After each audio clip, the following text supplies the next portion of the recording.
বসন্তৰ আগমনৰ বতৰাতি আমাৰ পদূলিত ডাল ভৰি ফুলি থকা অৰ্কিডজোপাৰ সৈতে মই আপোনালোকক মোৰ আন এটা ভিডিঅ'লৈ স্বাগতম জনাইছোঁ। ভালনে আপোনালোকৰ? আজি মই বনাবলৈ লৈছোঁ পুদিনাৰ এটা টেঙা মিঠা জ্বলা অতি সোৱাদ লগা এটা টেষ্টি চাটনি। আৰু তেনেহ'লে আহকচোন আজি মই মোৰ ভিডিঅ'টোলৈ সোমাওঁ। বাৰীৰ পৰা সতেজ পুদিনা জলকীয়া এনেদৰে মই বুটলি আনিলোঁ, ভালকৈ ধুই এনেকৈ গোটেইকেইটা বস্তু সজাই লৈছোঁ ভিডিঅ'টোৰ বাবে।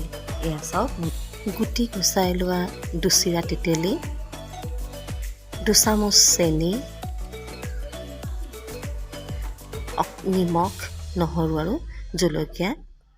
এনেদৰে বনোৱা চাটনি লুচি, ভাত, পাৰাঠাৰ লগত খাবলৈ খুব ভাল।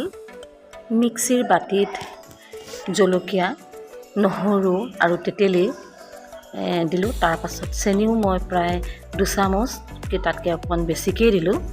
তাৰপাছত দিলোঁ ইয়াত নিমখ, তিনিটাৰ আচলতে জ্বলা টেঙা মিঠা তিনিটাৰ সংমিশ্ৰণটো সমানভাৱে হ'লেহে এই চাটনিটোৰ সোৱাদটো খুব আহে আৰু খাবলৈ খুব ভাল লগা হয়। তাৰপিছত গোটেইখিনি লাষ্টত পুদিনা দি মই গোটেইখিনি পিচি দিলোঁ আৰু আমাৰ চাটনি পূৰা তৈয়াৰ হৈ গ'ল খাবলৈ। এনেদৰে বনোৱা চাটনি ৰেফ্ৰিজাৰেটৰত থৈ 2-3 দিনলৈকে ধুনীয়াকৈ খাব পাৰি।